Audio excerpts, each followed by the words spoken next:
Okay, so here we go. Oops, are we recording now? Come on. Working? Yeah, it's working. All righty, perfect. Well, let's get back to this question, 12.19. And we were looking at this last class, and we finished off with 12.19b. So we had a couple left to go before we get into the section on oxidation.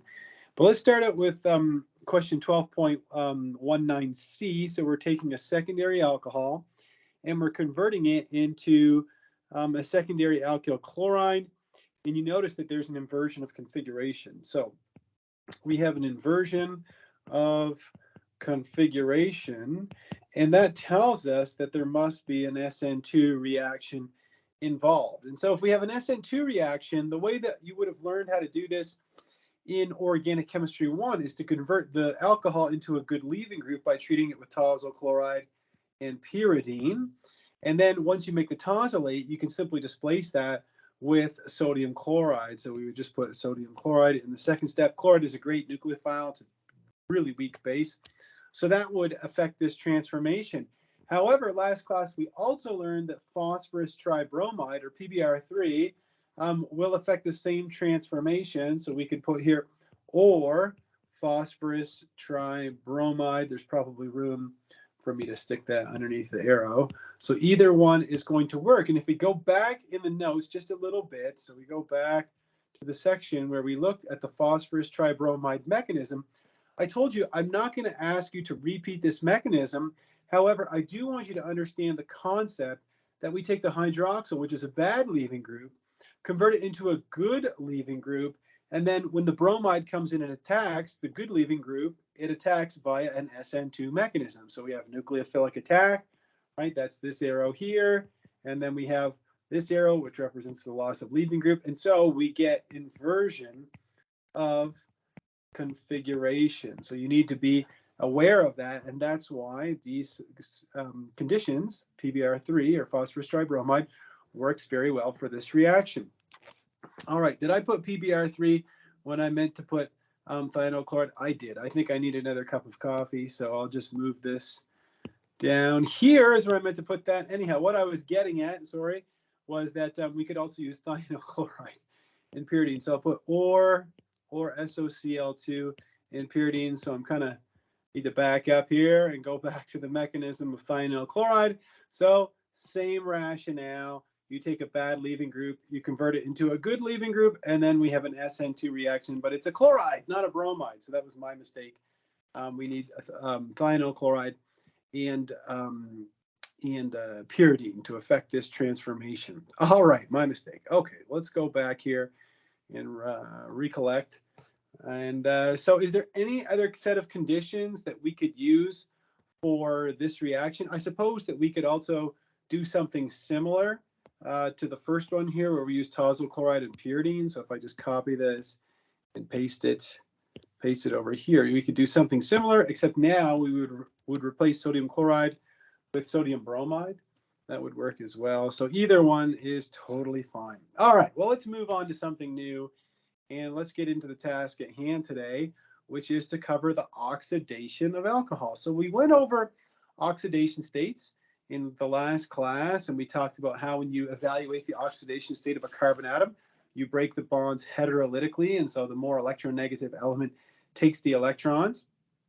And just by way of oxidation overview, it says, if the alcohol is converted into a better leaving group, then a strong base can be used to promote a leaving group. So there's nothing really new here. This is just a review of Zaitsev and Hoffman. So if we go on from there, if we take a secondary alcohol, we can form a secondary alcohol by the reduction of a ketone, but we can also do the reverse process, which is convert a secondary alcohol to a ketone by the process of oxidation. So you can do one of two things. You can either evaluate the oxidation state of the carbon here. So if we evaluate the oxidation state of the carbon, between the oxygen and the carbon takes both electrons.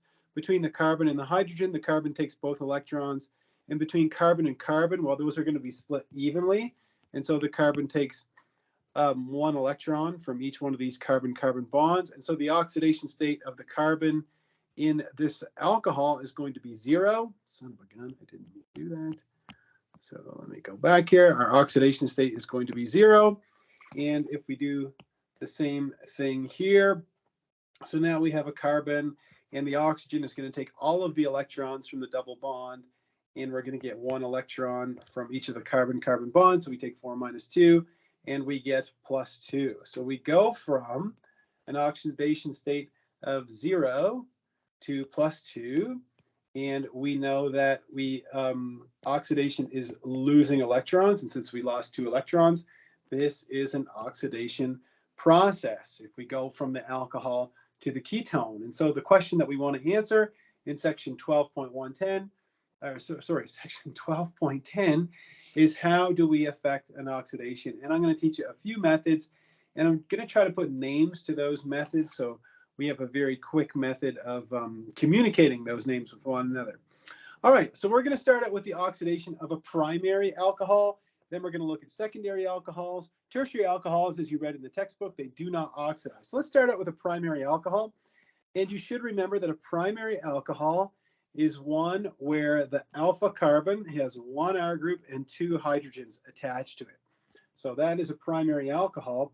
And whenever you see this generic kind of oxygen in square brackets like that, that represents a generic oxidation process. And if you're wondering, it could be a number of different conditions, but it just means oxidation.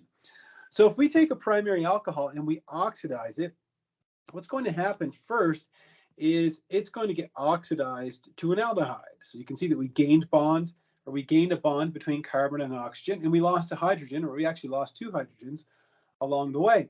However, an aldehyde can be further oxidized to a carboxylic acid. And you can clearly see that we're gaining an oxygen, right? And if you remember, not only can we look at the oxidation state of carbon, but we regard oxidation as being gaining bonds to oxygen or gaining oxygen atoms. So I'll put gaining oxygen or losing hydrogen. Either one is going to be acceptable. And then, of course, again, I'm repeating myself, but you can also evaluate the oxidation state.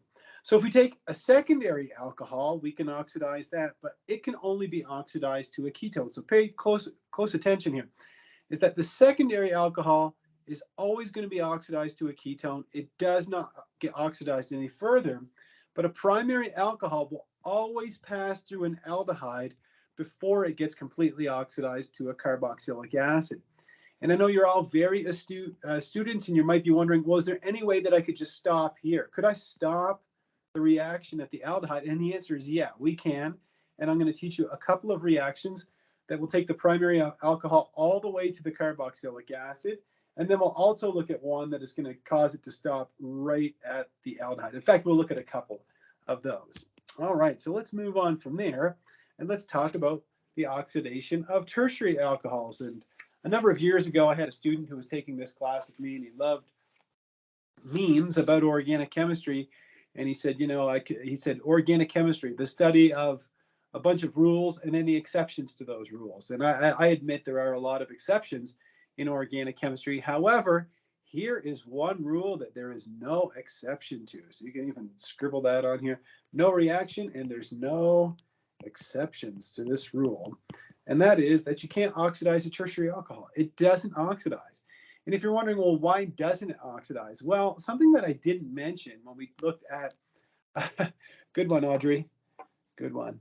All right, so when we were looking at the secondary and primary alcohols, you probably noticed that they all had hydrogens on the alpha carbon, right? The primary has 2, the secondary has 1. Well, in the tertiary, there's no hydrogens on the alpha carbon, and that's why you can't oxidize a tertiary alcohol. It doesn't happen, and Audrey, the good news is that there's no exceptions. All right, so the way that our textbook kind of lays it out, oxidation, is he kind of starts with some very strong oxidizing agents, and then he kind of moves towards ones that are a little more mild. So check it out. It says there are a large number of oxidizing agents. Anyhow, we don't learn them all, but we learn some of the most important ones. And it says here, The most common, as a matter of fact, the most common oxidizing agent of all of them is chromic acid. All right, and you see the formula of chromic acid, or sorry, its partial Lewis structure is here. And I know you all know that this compound, right? If I was to write H2SO4, right, this is sulfuric acid. So if you just replace the sulfur with a chromium, so H2CrO4, then you get chromic acid. All right, so now you know the formula of chromic acid, and you see the Lewis structure here. It's the same as sulfuric acid. You just replace the chromium, or sorry, the sulfur with a chromium. And yeah, anyhow, so we'll just leave it at that. Now the thing is that you can't just go buy a bottle of chromic acid. Unfortunately, you can't do that. So what we do is we make chromic acid. So we make it in place, or in situ is the Latin way of saying that. So here are the two ways of making chromic acid. You ready? Okay, the first one is to combine chromium trioxide, so CrO3. Oops, I didn't mean to do that. So we combine chromium trioxide with aqueous acid, so that's H3O plus, in acetone. If you don't remember acetone, I can just scribble it over here. Acetone is propanone.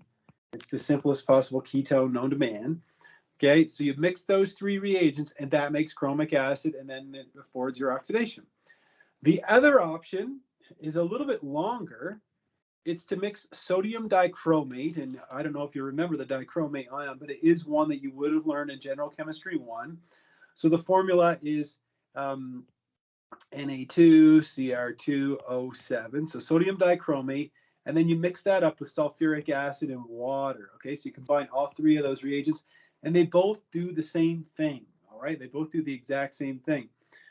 So let me just scribble on the top one. The way it would look if you were to combine all the reagents together is to say chromium trioxide, water, and acetone. And on the bottom, you would mix all together sodium dichromate, sulfuric acid, and water. So just so I can put a name to this, instead of me saying chromic acid every time, chromic acid actually has a name. We call this the Jones reagent. Okay, so you want to write that down somewhere. We call this the Jones reagent. I don't even know who Jones is. I probably should, or I probably learned at one time and have forgotten, but that is what we call it, is the Jones reagent. It's just chromic acid. But again, we have a couple of ways of making chromic acid. So before we move on, let me just tell you something about the whole Jones reagent thing. If you look at any kind of ACS, our textbook, study, anything, they always form the chromic acid. So you have to remember all the reagents that you mix together to make the chromic acid. But I can tell you, after teaching this class for years, my students, and it's probably because of the solutions manual, which I don't look at a whole lot, but they always pick this. They always pick the sodium dichromate, sulfuric acid, and water. Again, it's probably based on the solutions manual, but if you wrote this, or if you chose this on a quiz or something, that's totally fine as well. But for some reason, my students seem to like sodium dichromate, sulfuric acid, and water. Maybe it's easy to remember. I don't know. All right, next thing about the Jones reagent is that our textbook gives you a very short mechanism for Jones oxidation, or the oxidation with chromic acid. Two steps is all they give us. The first one involves the formation of something called a chromate ester. So if you look at this functional group, you don't have to memorize this functional group as far as I'm concerned, but you combine the alcohol with the chromic acid, right? This is our H2CrO4 that you made in place. Okay, you made that from your sodium dichromate, sulfuric acid, and water. You form a chromate ester, and then the chromate ester undergoes an E2 reaction, is all it is, to make your ketone or what have you. And then you end up, liberating these chromium salts. Okay, so it's probably something you're not aware of, but I'll just tell you right now, putting chromium in the waste is bad. So we'll put a frowny face by that. Chromium is not a good thing to put back into the environment. And so, do we use Jones oxidation today in 2023? Absolutely. Absolutely. However, if we can find a greener alternative, something that has maybe a better atom economy and something that doesn't involve chromium going into the waste, yeah, we would pick that. However, I can tell you from personal experience, there's lots of times when it's the only thing that we can get to work. So there you go. So that's the Jones oxidation. I'm going to tell you right now, and I'll write this on the screen so you have evidence that you can take that Judge Judy will not ask this mechanism. Okay, I'm writing that on the screen and I'm going to put it on the internet so you have proof that I said that I will not ask you this mechanism. If you want to memorize it or want to work at it, that's up to you, but this is a mechanism that I don't ask my students. So let's talk a little bit more about the oxidation of an alcohol. And the thing is if you take a primary alcohol and you treat it with chromic acid, so I'm going to put here in the place of my oxidation, I'll just put H2CrO4. The thing is, chromic acid is, I'm going to put here, very strong. It is a very strong oxidizing agent. And so if you put a primary alcohol in the presence of chromic acid, it doesn't stop there, man. It's going to go all the way to the carboxylic acid every single time, okay? So look deep into my eyes. If you oxidize a primary alcohol with chromic acid, it's going to give you a carboxylic acid. It will not stop at the aldehyde. So I told you that I was going to teach you a couple of ways to take a primary alcohol and stop at the aldehyde. And the first one that I'm going to show you is using this reagent called PCC, pyridinium chlorochromate. Do my students remember the name of the compound? Probably not, but they definitely remember the acronym PCC.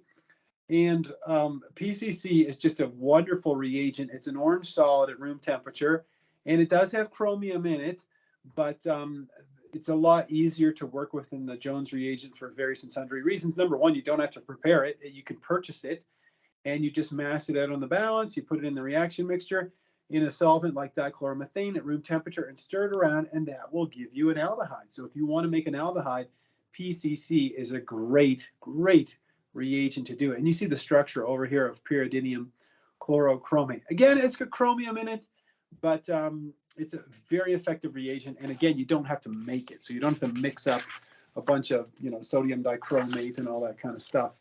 So let's take a look at a comparison of an oxidation of a secondary alcohol with chromic acid or PCC. It doesn't matter which one you use, you're going to form a ketone. So to rehash, with a primary alcohol, chromic acid is going to give you a carboxylic acid, but PCC is going to give you an aldehyde. With a ketone, it doesn't matter what you use. Okay, whatever you use to oxidize, you can't make an aldehyde, you can't make a carboxylic acid. You're always going to go from the secondary alcohol to the ketone. Now, again, this is a class that I've taught many times, and I've had lots of great questions from my students over the years. And I remember, every once in a while I'll get a student who gets really frustrated with the subject and says, why do I have to learn 4 different ways to do the same reaction? I mean, that seems crazy. Like, why do I have to know this way of doing it and then this way of doing it? And I'm going to teach you 2 more ways of doing this. Okay, in a few minutes, I'm going to teach you a reagent called the Swern oxidation, and then I'm going to teach you another one called the Des-Martin periodinate. And the student gets really frustrated and says, why do I have to learn 4 different things? Well, here's the answer. The answer is, molecules are complex entities. Okay, I don't want to use the word things. They're complex. And let's say you have a molecule that has multiple functional groups in it, and you wanted to take a secondary alcohol inside that molecule and convert it to a ketone, you wouldn't just go to the cupboard and grab chromic acid and start oxidizing it. What you would do is you would get some chromic acid, the Swern reagent, the Des-Martin, the PC. You would grab everything that you can think of, and you would try it on a small quantity and figure out what gives you the best percent yield, right? That's what you're always trying to do, is maximize your percent yield. And so whichever one of those is going to give you the highest yield, that's the one you would go with.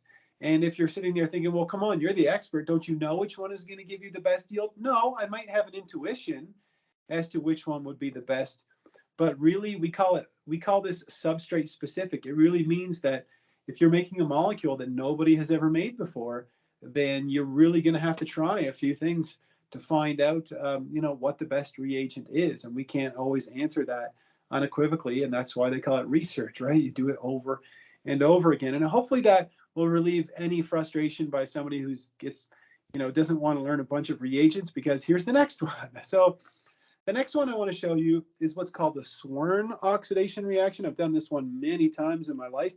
And the Swern is actually a two-step process. I'm going to write them both down here for you. The first one is to use something called DMSO, and you probably remember that from organic chemistry 1. It's a solvent, it's dimethyl sulfoxide. And then you mix that with COCl2. So that compound is called oxalyl chloride. Oxalyl chloride is COCl. I didn't do that right. COCl, like this. And so oxalyl chloride has a Lewis structure. You can see it here on the slide, but anyhow, let me just make the Lewis structure for you. This is the Lewis structure of oxalyl chloride. It's an analog of oxalic acid, which is neither here nor there at the moment, but that's the first step. And then in the second step, you treat it with triethylamine. So that's triethyl, so 3 ethyl groups, and then a nitrogen. And you can see the triethylamine is not on this slide because it's not involved in the first part of the mechanism. But triethylamine, I'll just pencil it down here. I don't know why I put 2, it's 3. There we go. Triethylamine would be this. It's a very commonly used base in organic chemistry. So again, I'm going to write this on the slide so you have the evidence. Will not ask the mechanism. However, this mechanism is very well understood, okay, the Swern oxidation. And you can see that it involves, the first step involves a reaction just between the reagents, between the oxalyl chloride and the dimethyl sulfoxide. And then you make this cool ion called a chlorodimethyl sulfonium ion. Try that one on for size, right?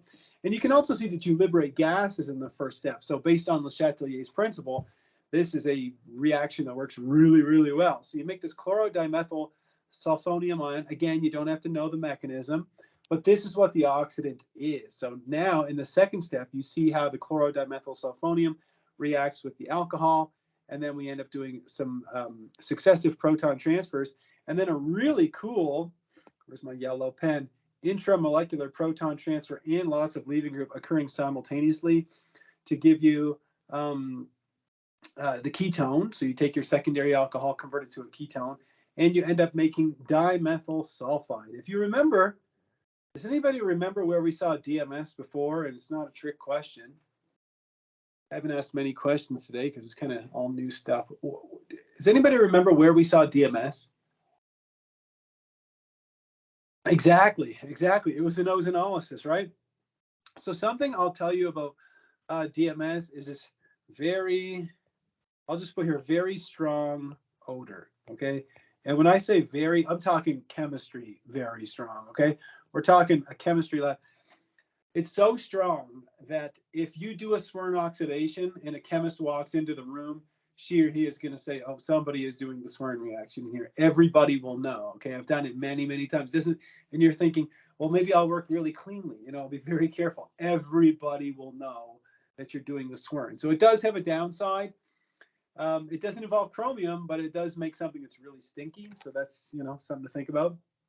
And if you're wondering, can you give me kind of a summary of the Swern reaction? Here it is. If you have a primary alcohol, the Swern reagent, or the Swern reaction, I should say, or Swern oxidation, is going to convert it to an aldehyde. And if you have a secondary alcohol, I'll just write it here, secondary alcohol, you do the Swern, so it's the same thing, the 2 steps, it's going to give you a ketone. All right, so you're not going to form any carboxylic acids or anything like that. Something I'll say about the Swern oxidation, it doesn't have the best atom economy, does it?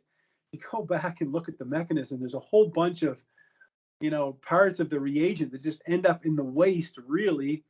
But at least it doesn't have chromium in it. So I'd say it's got that advantage, pretty innocuous reagents compared to using a bunch of chromium in your reaction. All right, if I can just tell you one personal thing that happened to me when I was a graduate student. I was trying to do something called an allylic oxidation. I worked at it for, I don't know, probably a couple of weeks and couldn't get it to work. And I was trying to avoid using chromium, and trying Swern and all these different things. And I'm telling you, man, that after 2 weeks of trying, and maybe it was longer than 2 weeks, it felt like forever, that it worked and worked and worked. And the only way I could do it was to use chromium. So sometimes you just can't avoid it. But anyhow, so there's the SWERN. And the next one I want to teach you is what's called the Des-Martin periodinane. Another cool reagent because it is something that is commercially available. You can just buy it in a bottle and use it. And what's neat about this reaction is that it doesn't give you much information about the mechanism. Okay, it shows you a couple of curved arrows here, and I'll write again for you: will not ask mechanism of the Des-Martin reagent. But let me go back here and show you what it is. So it's called a Des-Martin periodinane. This is the reagent right here. Is this thing, we call this a periodinane. If you're wondering what AC stands for, that's an acetyl group for all my students who have studied, acetyl coenzyme A in detail. So if you have an AC group, that's what it is. It's an acetyl group. Anyhow, so if we take the Des-Martin periodinane, for which we use the acronym DMP. If you take a primary alcohol, it oxidizes it to an aldehyde. And if you take a secondary alcohol, it oxidizes it to a ketone. Honestly, I could just stop there. That's all you need to know about Des-Martin periodinane. The only thing that I want to point out is that this mechanism, it says it's believed to proceed through this periodinane intermediate. And so that's one of the reasons why I won't ask you the mechanism. I don't even think it's all that well understood. Check it out. At the bottom, it says Des-Martin periodinane, DMP, oxidation is non-acidic and doesn't require high temperatures, but chromium oxidations do. So that's an advantage to using the Des-Martin periodinane. But let me just tell you one thing that you might find interesting. Remember how I told you the SWERN, its kind of downfall was that it was very stinky? Well, the downfall of the Des-Martin periodinane is, and I've used it before, is that it's shock sensitive. I didn't realize that the acetyl group is down here, but it's shock sensitive. So you have to be kind of careful in handling it because it can cause explosions if you're not really careful with it. So there's a downside to the Des-Martin, is blowing yourself up. All right, anyhow, let's take a look at a question, and this is not meant to be a mind boggler or anything here, but it says predict the product of the following reaction. If I highlight this alcohol in yellow and this alcohol in green, and then I'll highlight, I don't know, the aldehyde in red or something like that. Could anybody tell me what kind of alcohol the one highlighted in yellow is?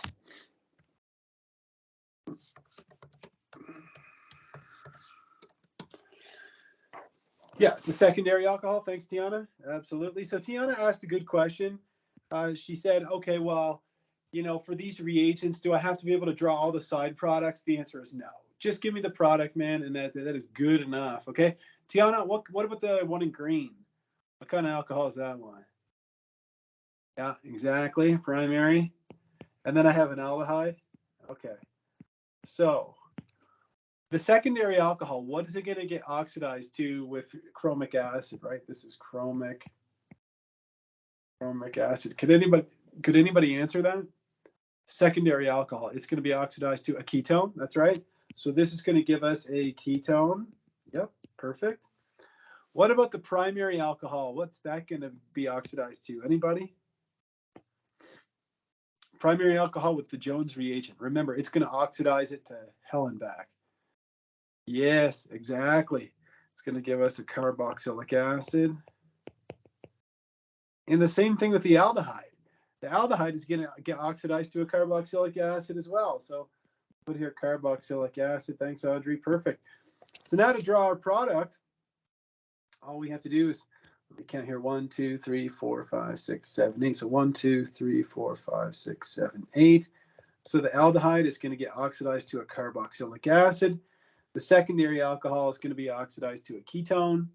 And then in the middle, we have our primary alcohol is going to get oxidized to a carboxylic acid, and that's it. That's all. Give me a thumbs up if you follow me on that reaction using the Jones reagent. Good old Jones. It's named after Shirley Jones. She was in the Partridge Family. I'm kidding. Anyhow, so there you go. Not much more to it than that. Let's get a little practice here. And I know that you guys could probably answer these faster than me, but hey, they're in the notes, and we'll go over them quickly. What about the first one? So I've got sodium dichromate, sulfuric acid, and water. So that's a Jones reaction or Jones oxidation. I have a secondary alcohol. It's going to be oxidized to what? Anybody? Any takers? Yeah, perfect. Perfect. Thank you. So somebody said a ketone. That's perfect. Yep. The next one, we have a secondary alcohol, or sorry, a primary alcohol. That's going to get oxidized to a, yeah, carboxylic acid. The only thing, thanks Michelle, thanks Audrey, is perfect.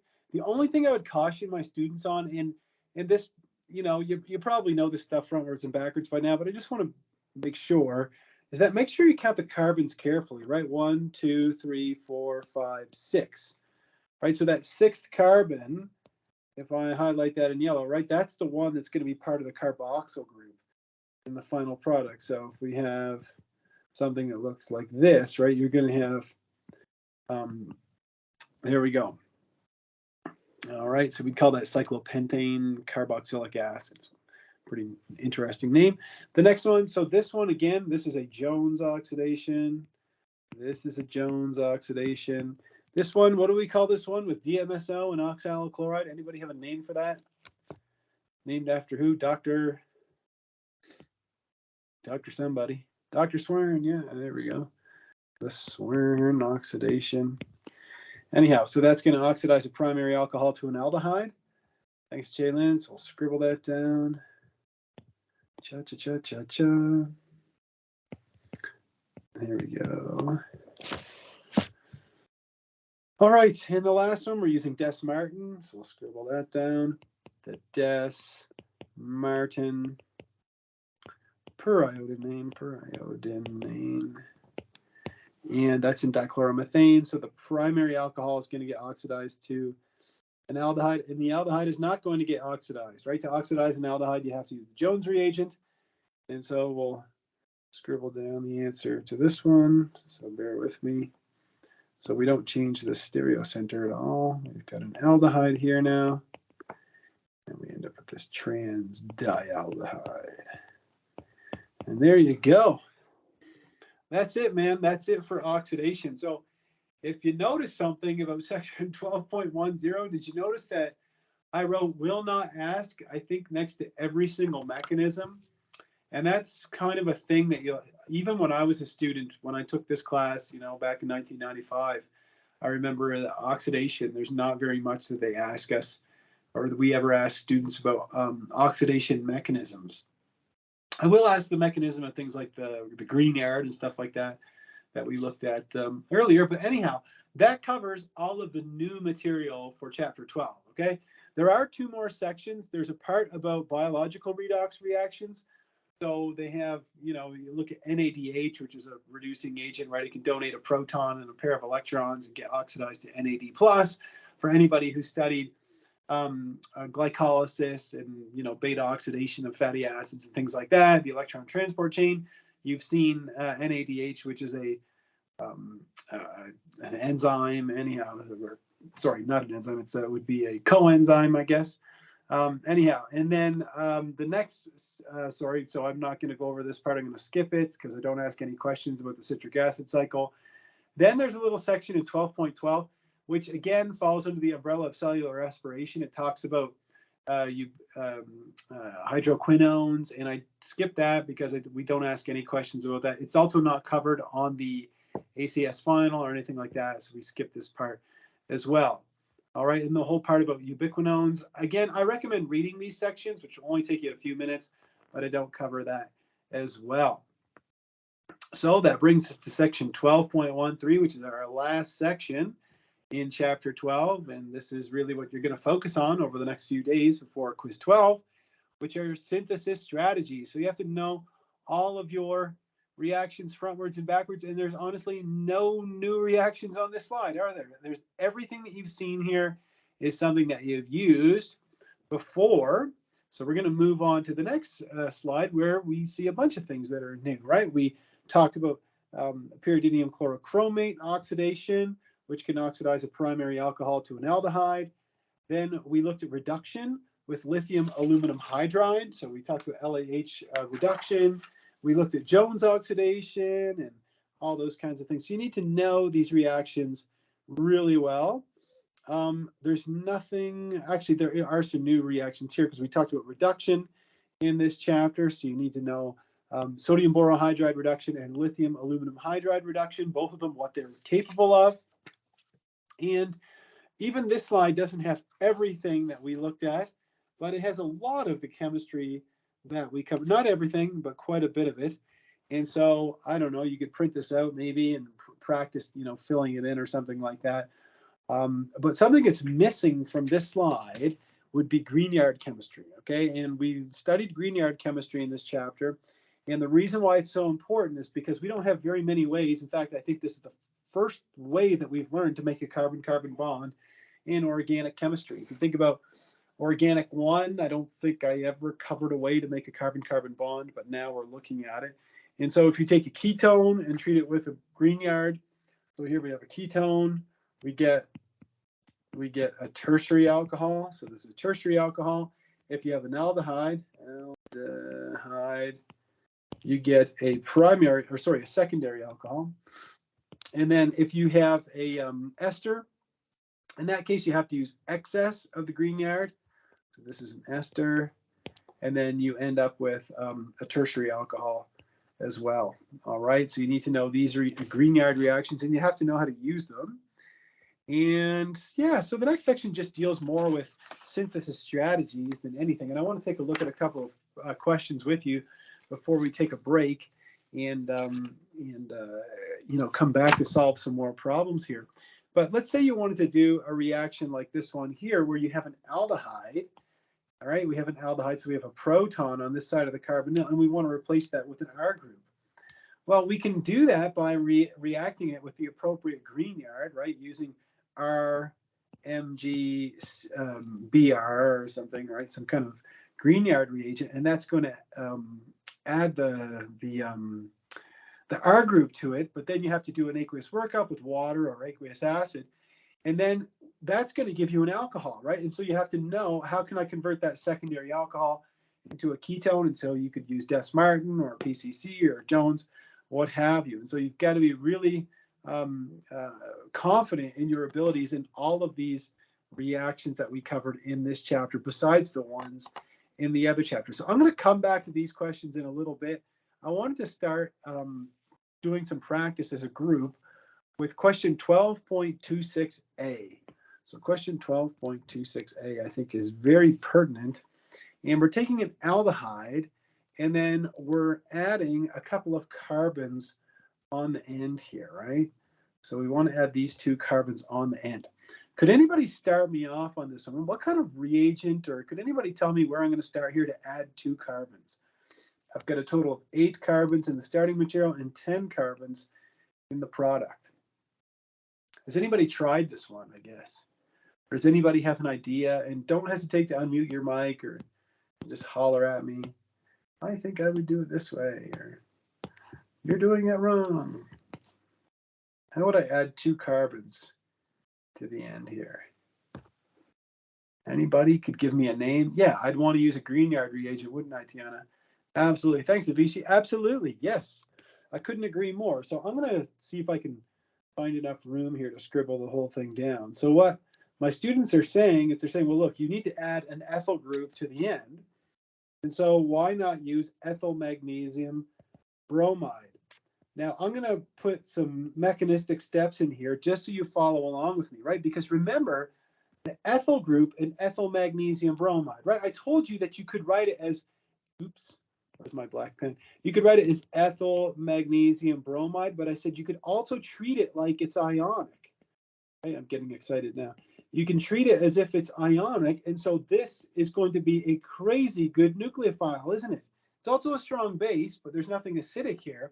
So it's going to act as a great nucleophile, and you have a dipole between the carbon and the oxygen in the carbonyl. And so this is going to do a nucleophilic attack like this. And we're going to end up with this intermediate, which is going to look like this. We end up with this oxonium like that. There we go. And then in the next step, you can treat it with aqueous acid or you can treat it with water. I don't care. Whichever one you want is fine with me. I'm going to put aqueous acid. Just put H3O plus. Both are perfectly acceptable to this guy. I'm not going to be a stickler about that. I've got enough problems in my life. All right, so we're going to protonate that, and that's going to give us the secondary alcohol. There we go. There we go. And now to make the final product, for the lack, since I'm kind of running out of space here, I'll just draw an arrow towards this. You know, anybody have a favorite oxidizing agent they want to use? Pick one. Whoever, oxidize with Jones. There you go. Tiana has spoken. All right, so we'll do sodium dichromate, sulfuric acid, and water. There you go. If somebody else had said SWERN or PCC or DMP, I would accept any one of those. And if somebody said, well, I don't like to make the Jones reagent that way, I like the chromium trioxide, aqueous acid, and acetone, that's the one I remember, fine. You do you, okay? As long as you get the right answer, Mr. Dion's a happy camper, all right? So what I'd like to do is take a short break. Oops, I didn't mean to do that. Let's take a short break, and I would like everybody to give this one a try. So 12.26, I'm going to write it in the chat. 12.26b. I want everybody to try this one. These ones aren't the greatest. We can come back and take a quick peek at these, but there's one here, just bear with me. These ones are in the slides, okay? So in my slides, I don't think these are in your textbook. I think these are ones from an older version of the textbook, but trust me, they're very good practice. And I would like you to try all of these if you can. But the ones that I really want to try with you for sure, I want to do A, because you can see there's a change in the carbon skeleton there. I think B is another real dandy, because you can see there's a huge change in the carbon skeleton here. C is kind of in the same vein as the other one that you're going to do. And why don't we try D as well? This one is a little bit challenging. So from the slides, so I'm going to type this in the chat too, slides 12.27, A, B, and D. Okay, so that gives you 4 problems to tackle, and none of them are simple, okay? They all require some serious thought to figure out. So go back here.